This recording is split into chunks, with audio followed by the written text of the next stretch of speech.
তো আপনারা যারা মনে করতেছেন এটা একটা সাধারণ ফ্যান, আসলে এটা একটা সাধারণ ফ্যান। কারণ এর ভিতরে এর আগে সুপারস্টারের যে এক্সজস্ট ফ্যানগুলো ছিল ওটা ছিল, কিন্তু ওটা দীর্ঘ 2 বছর সার্ভিস দেওয়ার পর ওটা আর কি খারাপ হয়ে যায়, এরপরে ওটা আর লাগাইনি।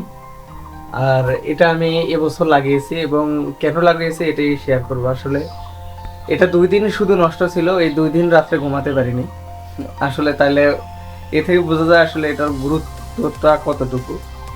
কারণ এটার কি হয়, মানুষের সাধারণত যে অ্যাডজাস্ট ফ্যানগুলো আছে এগুলো দিয়ে ঘরের যে হিটিং বাতাসটা এটা বাইরে নেয়, কিন্তু আমি উল্টাটা করছিলাম। এই ফ্যানটা যখন আমি লাগাইছিলাম এটার বাইরের বাতাসটা আমি ভিতরে আনছি, এতে করে কি হয়েছে, বাইরে যে ঠান্ডা বাতাসটা ছিল ওটা সবসময় ঘরের ভিতরে থ্রো করতো। এর ফলে কন্টিনিউ ঠান্ডা বাতাসটা ঘরে ঢোকার কারণে একসময় দেখা গেছে রুমের তাপমাত্রাটা মোটামুটি একটা সহনীয় পর্যায়ে চলে আসে। এই ফ্যানটাও সেম একই কাজ করে, ওটা নষ্ট হয়ে যাওয়ার পর ওই ফ্যানটা খুলে দিয়ে ওই ঠিক ফাঁকা জায়গার স্পেসটায় আমি এই ফ্যানটা লাগিয়েছি, এবং আজকে কয়েক বছর যাবত এইভাবে ব্যবহার করতেছি, মোটামুটি অনেক সুন্দর। এবং এই ফ্যানটা সবসময় বাইরের যে ঠান্ডা বাতাসটা এটা সবসময় ঘরের ভিতরে থ্রো করে, এর জন্য ঘরের তাপমাত্রাটা অনেক কম থাকে। আর এইসব ফ্যানের দামও বেশি না, আমি মাত্র 800 টাকা দিয়ে এই ফ্যানটা কিনেছি, এবং এর অনেক স্পিড।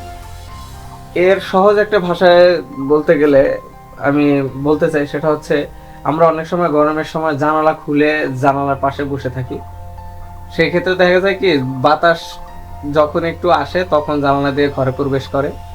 আর এই ফ্যানটার কাজটা হচ্ছে বাইরের বাতাসটা যদি কম থাকে বা একেবারে নাই থাকে, হালকা থাকে, তখন জোর করে আর কি ঘরের ভিতরে বাতাসটা প্রবেশ করায়, এবং এভাবে বাতাস প্রবেশ করাতে করাতে রুমের তাপমাত্রা মোটামুটি একটা পর্যায়ে, মানে আর কি সহনীয় পর্যায়ে বলা চলে। একবারে এসির যে বিকল্প এটা বলবো না, মোটামুটি অনেক ভালো লাগে আর কি। জানালার পাশে বসলে যে একটা ফিল, ওরকম একটা বাতাসের ঠান্ডা একটা কুলিং বাতাস আসে। আর মূলত এই ফ্যানের বাতাসটা এমনিতেই একটু ঠান্ডা সিলিং ফ্যানের তুলনায়, কারণ সিলিং ফ্যান ছাড়লে একেবারে মনে হচ্ছে যে উপরের সূর্যের গোলাটা নিচ দিকে নিক্ষেপ করে।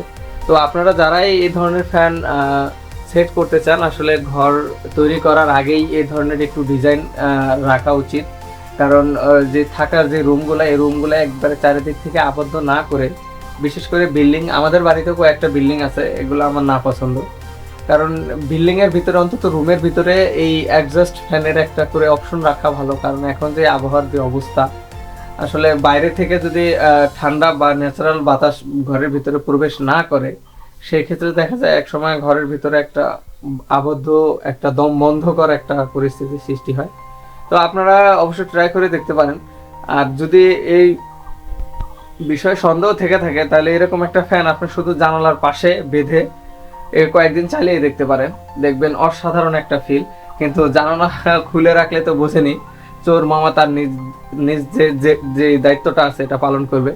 তো সেই ক্ষেত্রে আপনার হিতে বিপরীত, আপনার মূল্যবান জিনিসটা হারাবেন। আর এরকম যদি একটা স্পেস তৈরি করা থাকে ফ্যানের জন্য, তো সেই ক্ষেত্রে আপনার কোনো সমস্যাই হবে না, আপনি নিজ দ্বিধায় বাইরের যে ঠান্ডা বাতাসগুলো এটা ফিল করতে পারবেন। তো আশা করতেছি আপনাদের সবারই উপকারে আসবে, কারণ যে হারে গরম দিনকে দিন পড়তেছে, আমাদের সব কিছুর সাথে একটু অ্যাডজাস্ট হতে হবে। কারণ আমাদের ঘর বাড়ি আপডেট হচ্ছে, এর সাথে আমাদের এটাও আপডেট হতে হবে, বিশেষ করে মধ্যবিত্তদের। যারা বড় লোক আছে তাদের তো এসির ব্যবস্থা আছে।